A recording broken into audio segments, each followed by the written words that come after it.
They don't see the lives they shatter with the stroke of a pen. They just sign a paper, and worlds like ours, they just disappear. Her voice was a raw, broken thing swallowed by the sound of the cold rain that soaked them both. She stood trembling before him, her face a mask of furious, desperate sorrow.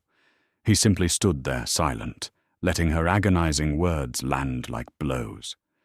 When she finally fell silent, panting and spent, he looked at her, his own expression, one of unbearable pain.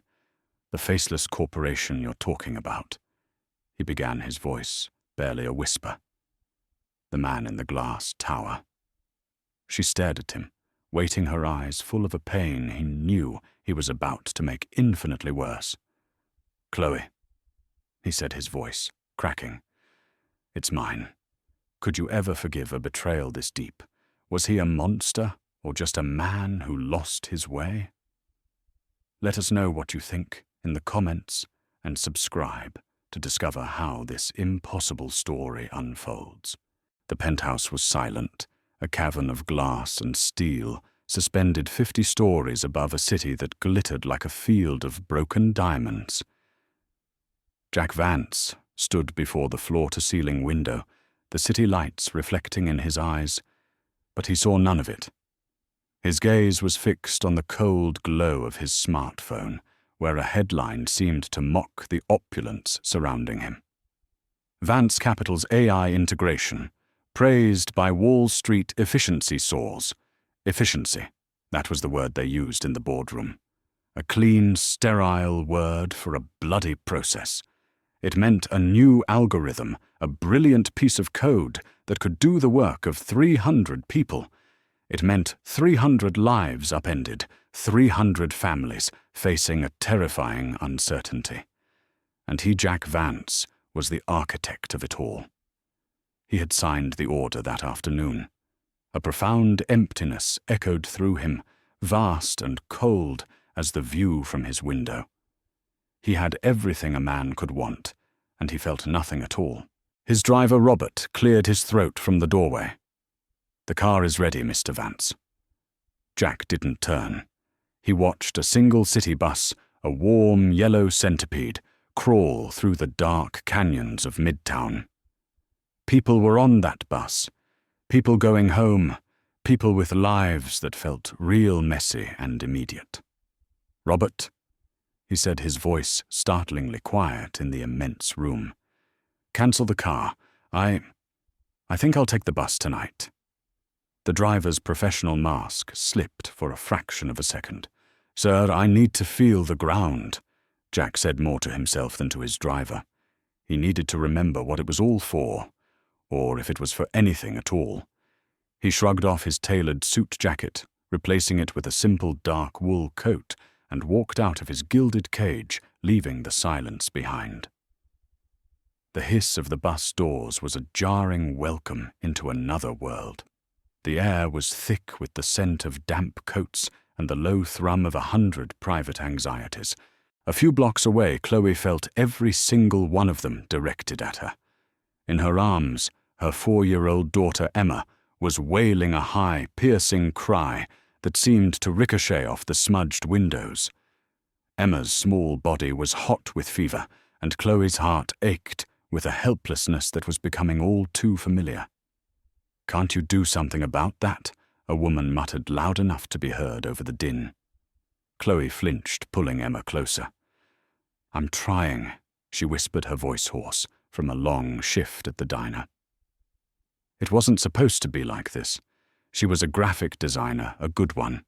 She wove stories from color and light. But 6 months ago, the small agency she worked for had been gutted. Her entire creative team replaced by an AI program that could generate 100 logos in a minute.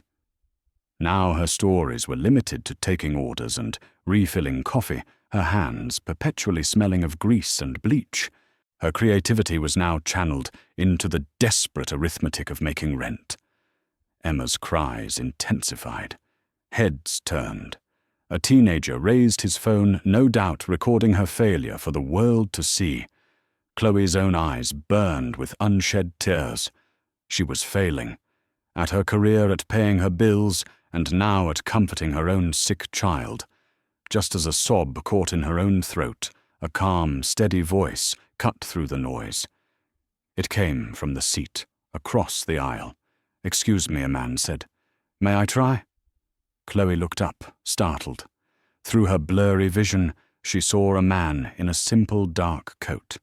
He looked tired, but his eyes held a startling kindness, a quiet understanding that felt like a lifeline. She saw no judgment there, only a shared human weariness. Without a word, driven by an instinct she couldn't explain, she nodded. Carefully she transferred the sobbing, feverish weight of her daughter into the stranger's arms. The man settled Emma against his chest, his large hands supporting her gently. He began to hum a low, tuneless sound, rocking her with a slow, steady rhythm. It wasn't magic. It was just patience. It was presence. And miraculously it worked.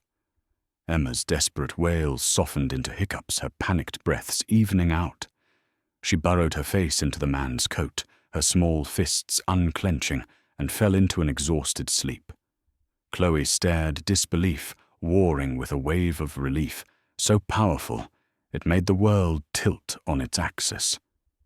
The dam of adrenaline that had kept her upright for 16 straight hours finally broke.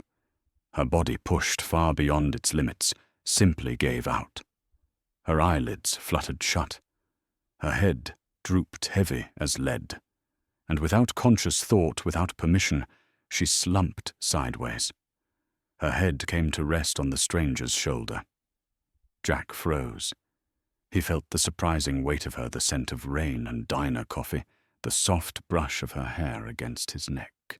He could have moved. He should have moved. But he didn't. He remained perfectly still, a human anchor in a sea of judgment. He adjusted his position just slightly, making a more stable place for her, a silent offering of support. The city with its billions of dollars and its cold, efficient algorithms roared on outside.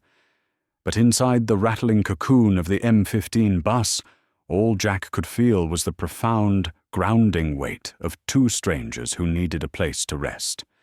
And as he held them both, he felt a flicker of something real, a purpose that had nothing to do with profits or projections. It was a terrifying and beautiful feeling.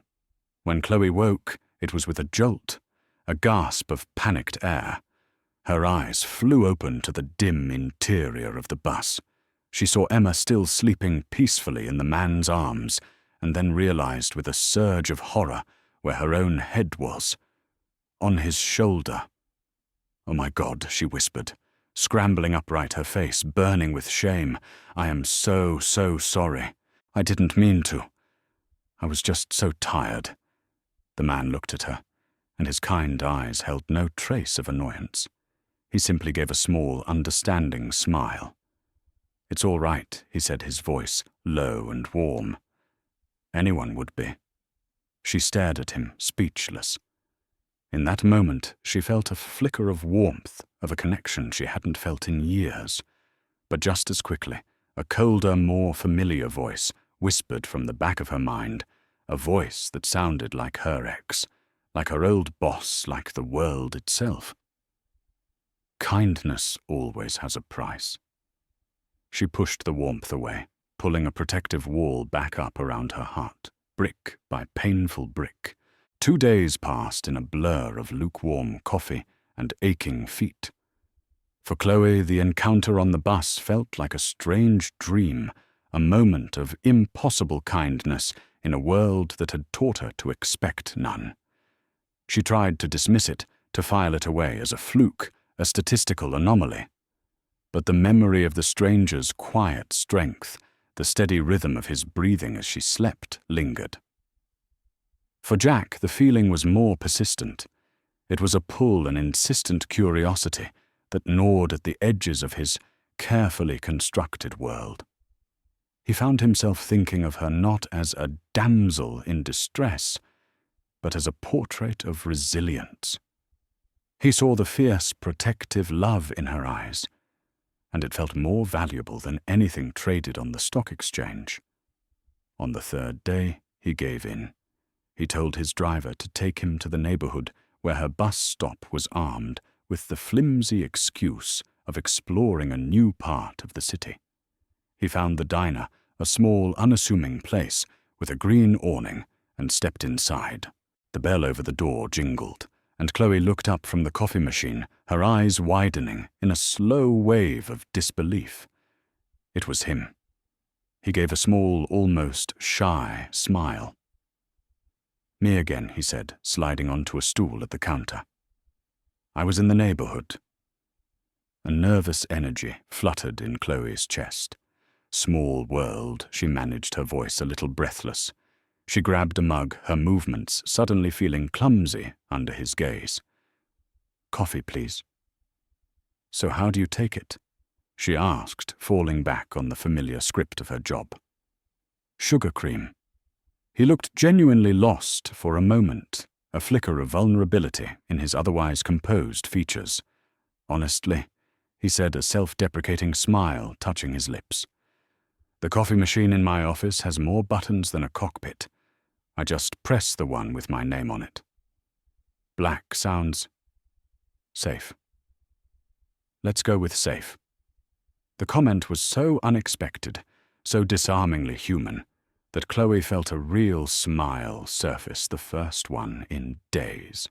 She poured the coffee, the simple act feeling, charged with a strange new significance. As she set the mug down, the bell over the door jingled again. Two men in sharp, expensive suits strode in, their voices loud and self-important. They didn't glance at Jack, who instinctively turned his head slightly, his simple coat making him invisible to them. They were deep in conversation. "The board is ecstatic." Mark, the first one, said, his voice slick with confidence. "Once we evict this dump and the other legacy tenants, the new Vance AI hub will be a gold mine. Groundbreaking is set for next quarter." Jack's hand tightened around his mug, the ceramic suddenly feeling fragile. "Vance AI hub, his project." The second man, Mark, chuckled. "The future is automated, my friend. No more dealing with this." He made a vague, dismissive gesture at the diner's worn but clean interior. "It's obsolete. Just like half the workforce." The word struck Jack with physical force. He was listening to his own employees, his own lieutenants, casually planning the demolition of her world. He saw it all with horrifying clarity.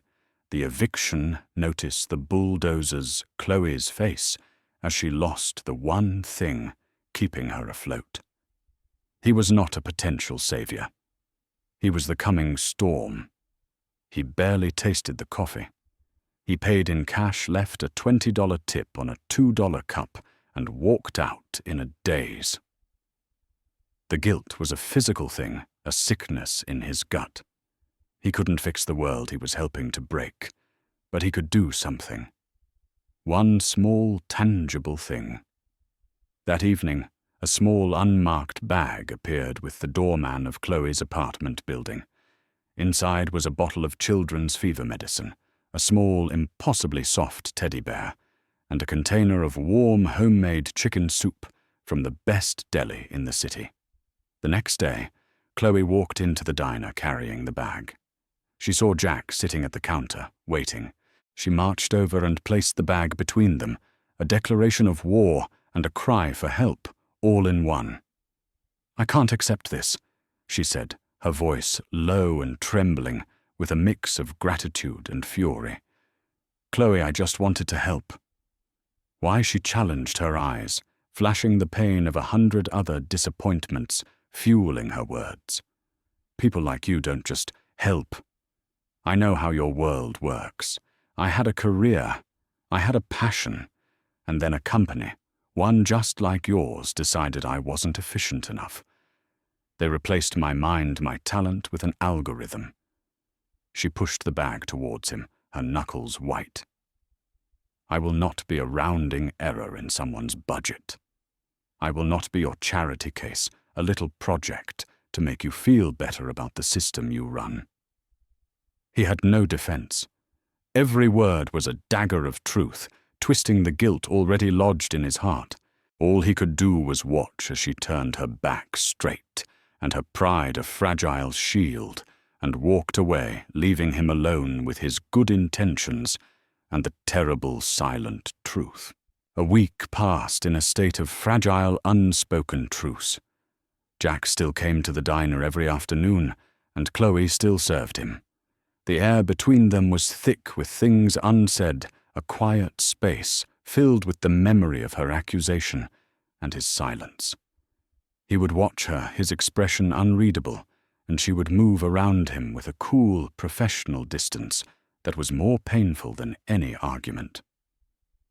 The little bag of gifts remained untouched at her apartment, a silent testament to the chasm between their worlds. Then on a Tuesday, the world fell out from under them. It arrived in a crisp, cream-colored envelope, delivered by a courier who looked far too clean for their humble neighborhood. The paper was thick, expensive, and embossed with a sharp, geometric logo. At the top, a V and a C, intertwined like a knot of steel. Vance Capital. Her boss, a kind, weary man named Sal, opened it with trembling hands, his face usually ruddy with the heat from the kitchen slowly drained of all color. He read the letter once, then twice, as if the words might change. "It's official," he said, his voice a hollow whisper that barely carried over the sizzle of the grill. "They're terminating the lease. We have 30 days. The words hung in the air, heavy and poisonous. 30 days. Panic, swift and sickening, rippled through the small diner. Maria, the cook who had worked at the grill for 20 years, sank onto a stool, her hand flying to her chest. She had a son in college, and this job was what paid his tuition. A young busboy, barely 18, stared blankly, his dreams of saving for a car evaporating into thin air. Old Mr. Henderson, a widower who came every single day for the company, as much as the coffee looked around the familiar room as if seeing a ghost. For him, this wasn't just a diner. It was the only real home he had left. For Chloe, the news was a physical blow. It felt as if the floor had dropped away, leaving her in a free fall. This job, this exhausting, underpaid, grease-scented job, was the last thread she was clinging to. It was the roof over Emma's head. It was the food in her belly. It was the fragile barrier standing between her and the street. And now it was being severed by a signature on a piece of expensive paper by a company whose name she had never even heard before today. Vance Capital. The rest of the shift was a nightmare. She moved through a fog, her hands performing the familiar tasks of pouring coffee and wiping counters, but her mind was screaming. 30 days. In New York City, 30 days was a death sentence. Where would she go? What would she do? The design portfolio on her laptop felt like a relic from another life, a monument to a dream that had been rendered obsolete by a cold and efficient machine. That evening she walked home in a daze, the city lights blurring through a film of unshed tears. The rain began to fall, a cold, persistent drizzle that matched the chilling dread in her soul. It soaked through her thin jacket, but she barely felt it. All she felt was the crushing weight of utter defeat. And then she saw him. Jack was standing across the street, under the dim glow of a streetlight, looking at the diner. He wasn't looking at it like a customer.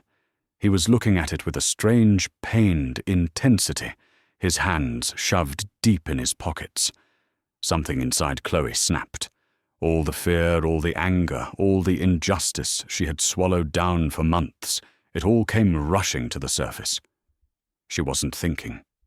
She was just moving her feet, carrying her across the wet asphalt, her heart pounding, a furious rhythm against her ribs. He saw her coming, his expression shifting to one of concern. "Chloe, are you all right?" All right. She repeated the word, a bitter, broken laugh.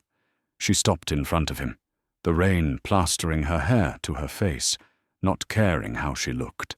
She pointed a trembling finger at the diner's warm, glowing windows. You see that place? Do you have any idea what it is? He stayed silent, his eyes full of a sorrow she couldn't understand. It's not just a building, she said, her voice rising, cracking with emotion. It's Maria's son's education. It's that kid's first car. It's Mr. Henderson's reason to get out of bed in the morning. It's my daughter's next meal. Tears were streaming down her face, now mixing with the cold rain. But to some faceless corporation, some man in a glass tower who has never known a single day of hardship, we're nothing. We're an inconvenience, a rounding error on a spreadsheet that needs to be deleted to make way for another shiny, empty building for other rich people who don't care. She took a ragged breath, her whole body shaking. They don't even see us. They don't see the lives they shatter with the stroke of a pen. They just sign a paper and worlds like ours. They just disappear. Her voice broke on the last word, the raw agony of her despair laid bare on a rain-slicked city street. She stood there panting, having poured out all the fight she had left, leaving only a hollow, aching void. And he just stood there, watching her, letting every single one of her words land his face, a mask of unbearable pain. The rain fell in a steady silver curtain around them, muffling the sounds of the city and isolating them in a bubble of raw, unfiltered pain. Chloe stood panting, the last of her furious energy, spent, leaving her hollowed out and trembling in the cold. She had laid her heart bare, thrown her desperation at the feet of this kind stranger, this one person who had shown her a sliver of warmth in a cold, uncaring world. Now she waited for what she didn't know. Pity, a comforting word, an empty apology on behalf of the world. Jack didn't move. He simply stood there, letting her words wash over him, each one a perfectly aimed stone hitting its mark. Faceless corporation, man in a glass tower, stroke of a pen. She had painted a perfect portrait of him, a monster of casual cruelty, and she had done it without even knowing his name. He could lie. The thought was a coward's whisper in the back of his mind. He could murmur some sympathetic platitude, walk away into the night and fix everything from the shadows. He could cancel the eviction, save the diner, and she would never know he was involved. It would be clean, efficient, but it would be a lie. And a lie was the antithesis of everything he had sought when he first stepped onto that bus. He had been suffocating in a world of polite fictions and calculated half-truths. Her raw, painful honesty was the first real thing he had felt in years. To meet that honesty with a lie of his own would be the ultimate betrayal, not just of her, but of the man he was desperately trying to become.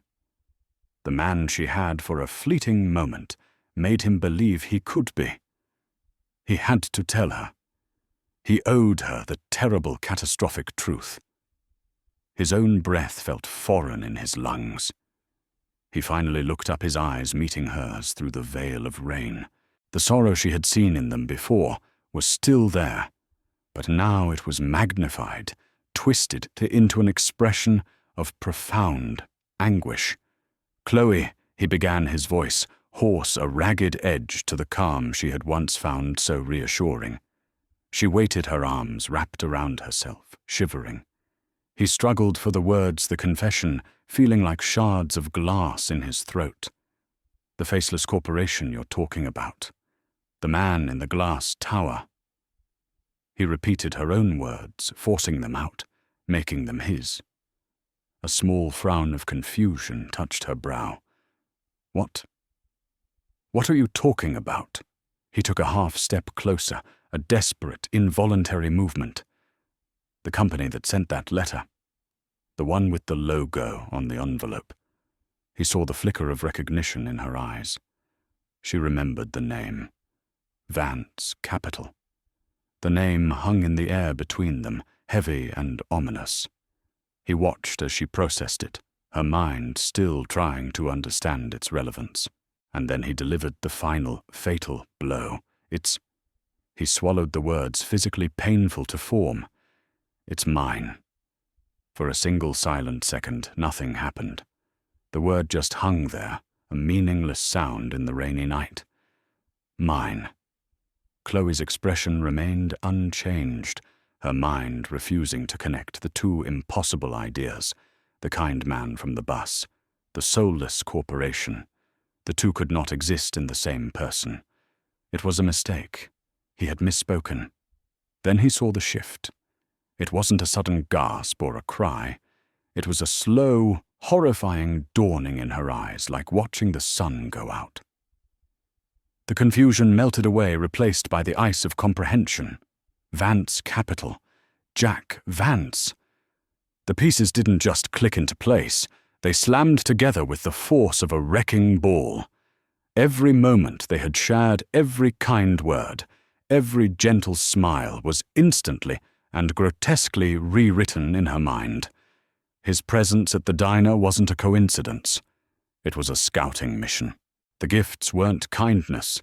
They were the conscience money of a king surveying the village he was about to burn.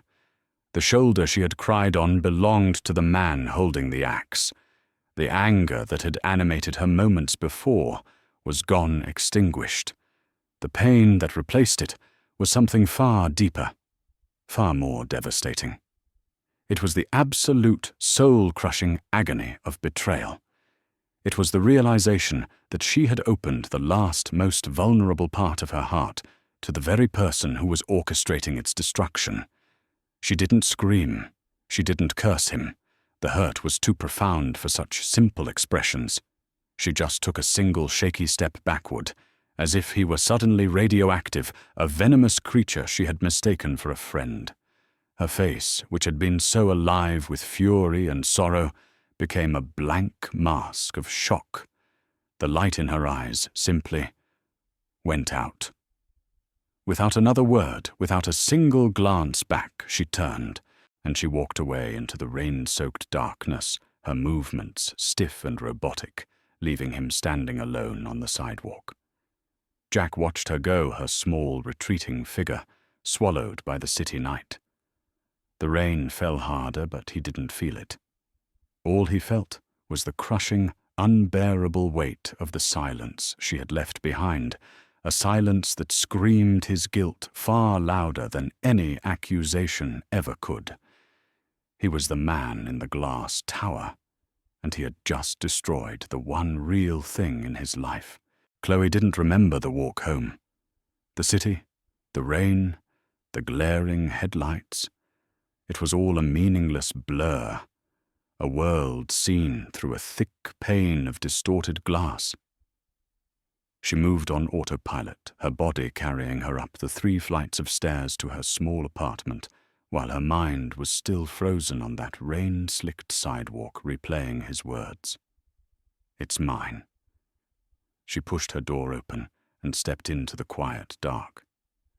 In the faint glow of a nightlight, she could see Emma sleeping soundly in her small bed, her face a perfect portrait of innocent trust. And that's when the dam finally broke. But it wasn't a storm of tears. It was a silent, corrosive flood of anguish that burned behind her eyes and tightened its grip on her chest.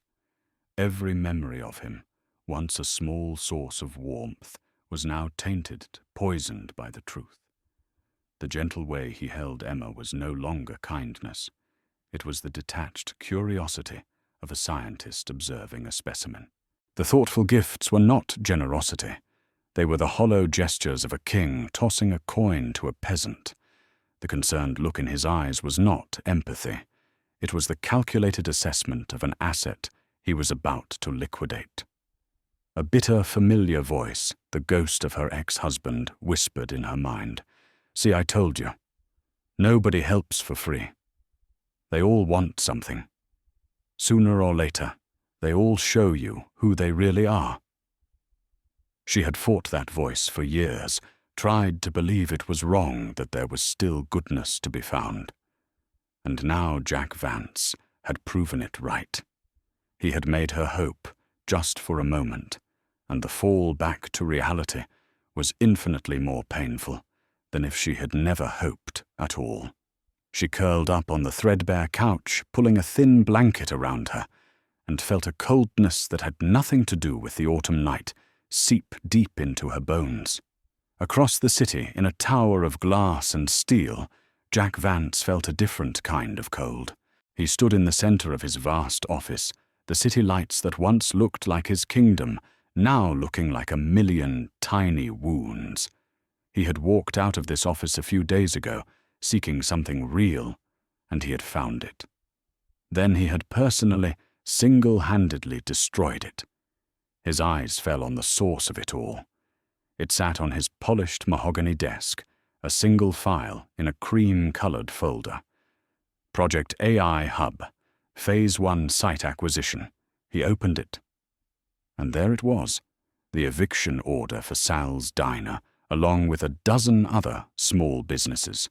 And at the bottom, his own signature, a crisp, arrogant scrawl of black ink. He had signed it without a second thought, another checkbox ticked on the relentless march toward efficiency. He was the man from Chloe's monologue. He was the faceless corporation, the man in the glass tower.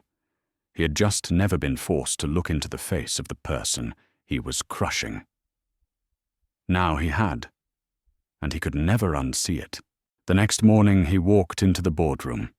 The air was cool and sterile, smelling of expensive coffee and ambition. A dozen board members, men in their 60s and 70s, with faces carved from decades of ruthless decisions, sat around the long marble table. They were the old guard, the titans who had built the company on the unshakable gospel of shareholder value. At the head of the table sat Arthur Kensington, the chairman, a man whose smile never reached his cold reptilian eyes. Jack Arthur said, his voice smooth as silk. "Good to see you. We're all eager to finalize the AI Hub projections. The numbers are spectacular." Jack walked to his own seat but didn't sit down. He placed his hands on the back of the chair, his knuckles white. He looked at each man one by one. "Gentlemen," he began, his voice calm but ringing with an authority they hadn't heard before. "There has been a change of plans." He paused, letting the silence stretch. "The Vance AI Hub project, as it is currently structured, is cancelled, effective immediately." The room was silent for a beat, and then it exploded. An older man sputtered into his coffee. Another slammed his pen down. Arthur Kensington held up a hand, a dangerous glint in his eye. "Jack, perhaps you're feeling the pressure. This is a massive undertaking, but to cancel it, it's unthinkable. We have a fiduciary duty to our shareholders." "My duty is to the long-term health of this company," Jack countered, his voice gaining strength. "And a company whose foundation is built on destroying communities is not healthy. It's a parasite. That's sentimental nonsense," another board member snapped. "It's progress. It's the market, is it?" Jack shot back, his gaze sweeping the room. "Is it progress to replace a writer with an algorithm and call it efficiency? Is it a good investment to evict a family-owned diner that's been a neighborhood institution for 50 years to build a glass box that will be obsolete in 10? We talk about risk. What's the bigger risk? Missing a quarterly projection, or building a company so soulless, so predatory that the world eventually turns on it?" He leaned forward, his voice dropping but losing none of its intensity. "I stood on a street last night, and I looked into the eyes of a woman whose life I was about to ruin with a stroke of my pen. A pen I used without a second thought. And I realized that no profit margin, no market projection, no glowing headline on Wall Street is worth that cost.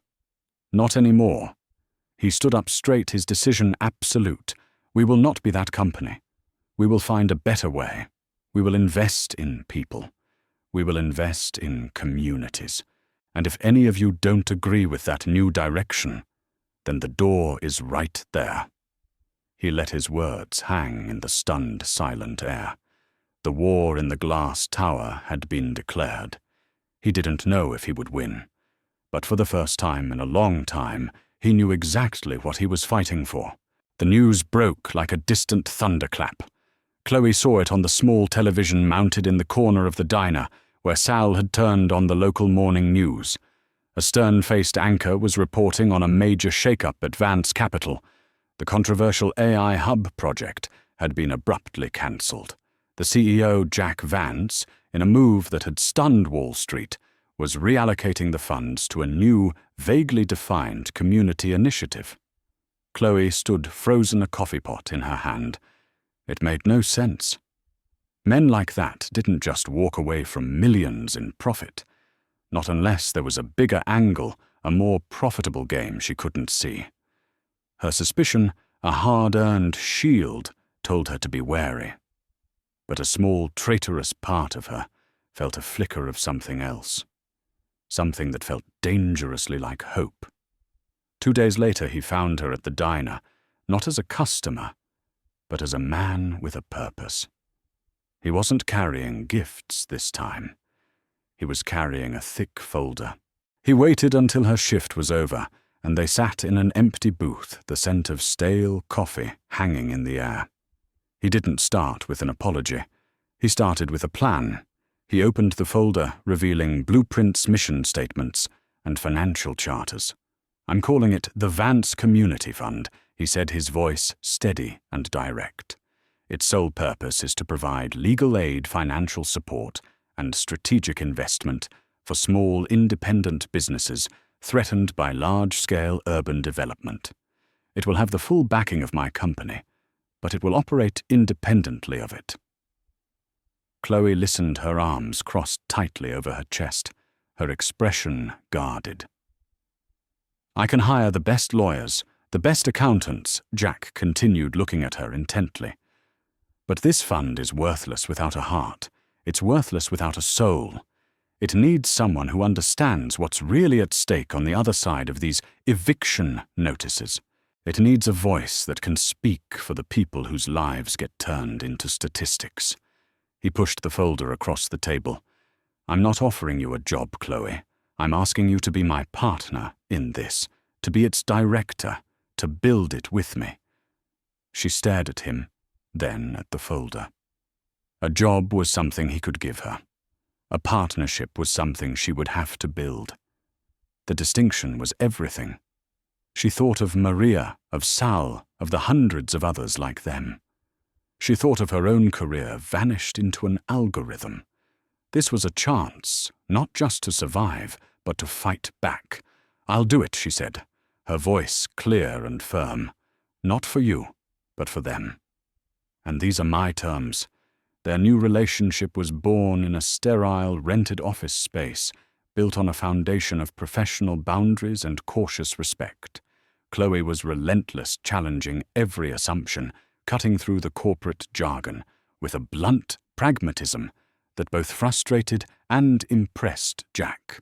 During one late-night strategy session, he found himself lapsing into old habits. "Okay, for this next phase," he said, pointing at a chart, "we need to synergize our core competences to leverage the maximum community impact." Chloe raised an eyebrow, a small, tired smile playing on her lips. "Jack." He stopped. "What does that just mean?" she said slowly. "We need to work together and not mess it up." He stared at her for a long moment, and then a sound she had never heard from him before filled the quiet office, a deep, genuine laugh. It was the sound of a man unburdened. "Yes," he admitted, shaking his head. "That's exactly what it means. You're going to cost me a fortune in corporate buzzword consultants." The ice didn't just crack, it splintered. Sometimes Emma would be there, coloring quietly in a corner of the office after daycare, One afternoon she looked up at Jack, who was deep in conversation with Chloe, and pointed at his expensive grey coat hanging on the back of his chair. "My dolly has a coat," she announced to the room. "It's pink and has sparkles." She looked at Jack with the profound seriousness only a 4-year-old can muster. "Is your coat sad because it isn't pink?" Jack turned, his serious CEO expression melting away. He knelt down to her level. "Well," he said, pretending to consider it deeply, "it wasn't sad before, but now that you mention it, it does look a little bit gloomy. Maybe we should get it a sparkly friend." Chloe watched the exchange, her heart doing a strange, unfamiliar flutter. She was seeing the man from the bus again. The real test came a month later. A frantic call came in about a family-run bakery in the Bronx. They had been served an eviction notice from a ruthless developer and had 2 weeks to get out. It was a mirror image of Sal's situation. They moved as a team. Jack worked the phones, his name, opening doors and cutting through red tape with an efficiency that stunned her. He tangled with lawyers and city officials, speaking a language of power she never could. Meanwhile, Chloe sat with the family, the Azules, in their small apartment above the bakery. She didn't talk about contracts or legal statutes. She talked about fear. She talked about resilience. She listened to their story, held their hands, and gave them back something the legal notice had stolen, their hope. She was the heart. He was the hammer. 3 days later, after a marathon of negotiations, Jack secured them a new long-term lease. The eviction was dead. They met for coffee that afternoon, not in their office, but on a bench across the street from the bakery. They watched as Mrs. Azule, tears of relief streaming down her face, hugged her husband. "We did it," Chloe said softly, a genuine, unguarded smile finally reaching her eyes. "No," Jack corrected her, his gaze fixed on her face. "We did it." In that moment, looking at the joy they had created together, the last of Chloe's protective walls crumbled. The chasm between them, once a vast canyon of betrayal and hurt, had finally been bridged. It was bridged not by apologies or grand gestures, but by the slow, steady, quiet work of building something better together. Spring arrived in the city, not as a gentle request, but as a defiant act of life. It pushed through the concrete, coaxed pale green leaves from stubborn branches, and spilled sunlight onto sidewalks that had been grey for too long. For Chloe and Jack, it felt like the world outside was finally catching up to the one they were building inside their small office. 6 months had passed. The Vance Community Fund was no longer just an idea in a folder. It was a force. It had a reputation in the city's boroughs as a place of last resort, a place that fought for the little guy. Chloe was no longer the timid, weary woman from the bus. She was its heart. She moved with a newfound confidence, her voice clear and strong, in meetings her empathy a sharp and effective tool. She had found her purpose, not by escaping her past, but by using its painful lessons to forge a better future for others. Jack, in turn, was a changed man. The hollow look in his eyes had been replaced by a focused intensity, the guarded posture by a relaxed openness. He still ran his empire, but he did so with a different compass, one now permanently oriented by the human cost. He and Chloe had become a seamless team, a perfect balance of head and heart, of power and principle. Their professional respect had deepened into a close, easy friendship, but underneath it all, a different current was flowing, an unspoken tension that was both thrilling and terrifying. It came to a head on a warm evening in May. They were the last two in the office, packing up after successfully negotiating a loan that would allow a third-generation hardware store to stay in business. A soft, golden light filtered through the window, illuminating the dust motes dancing in the air. We make a good team. Chloe said the words simple, yet holding the weight of everything they had been through. Jack leaned against a filing cabinet watching her. The best he agreed, his voice quiet. He hesitated, and then something in the soft light, in the shared victory of the day, seemed to give him the courage to finally say what had been on his mind for months. You know, when I started this fund, he began, I told myself it was about doing the right thing, atoning for everything. And that was true. He looked down at his hands, then back at her, his gaze direct and vulnerable. But it was more than that. I was empty, Chloe. I was living in a glass tower, and I couldn't feel a thing. I thought I was coming to help you that day at the diner, but the truth is, you saved me. You and Emma, you dragged me back to the real world. You reminded me what it feels like to be a part of something that actually matters. His confession hung in the quiet room, honest and unadorned. Chloe felt her breath catch. She thought of the woman she had been afraid brittle, and so certain she had to face the world alone. I was so scared to trust you, she admitted, her own voice a near whisper. My whole life, people I relied on eventually left. I thought you would be the same. I was just waiting for the other shoe to drop. And what happened? He asked softly. It never did, she said, a slow, wondrous smile spreading across her face. You just kept showing up. You didn't just save Sal's diner, Jack. You rebuilt my faith that good people still exist. You didn't give me a job. You gave me back my voice. The space between them was no longer miles wide. It was barely a breath. He took a step forward and then another until he was standing right in front of her. He gently reached out his hand, cupping her cheek, his thumb brushing away a tear she hadn't even realized had fallen. This moment wasn't a spark. It was a slow, inevitable sunrise they had both been walking toward for months. And when he lowered his head and kissed her, it wasn't a kiss of passionate, desperate discovery. It was a kiss of arrival. It was quiet and gentle and sure. It tasted of shared struggles, of mutual respect, and of a profound, unshakable relief. It was the feeling of finally, after a long and difficult journey, coming home. A few weeks later, they were sitting on a blanket in Central Park, watching Emma chase a bright red ball across an ocean of green grass. They were a family, an unconventional one forged in the fires of a modern world, and it felt more real and solid than any fairy tale. Chloe leaned her head against his shoulder, the gesture now as natural as breathing. You never did tell me, she said, her voice playful. The real reason. Why were you on that bus? He smiled, wrapping his arm around her and pulling her close.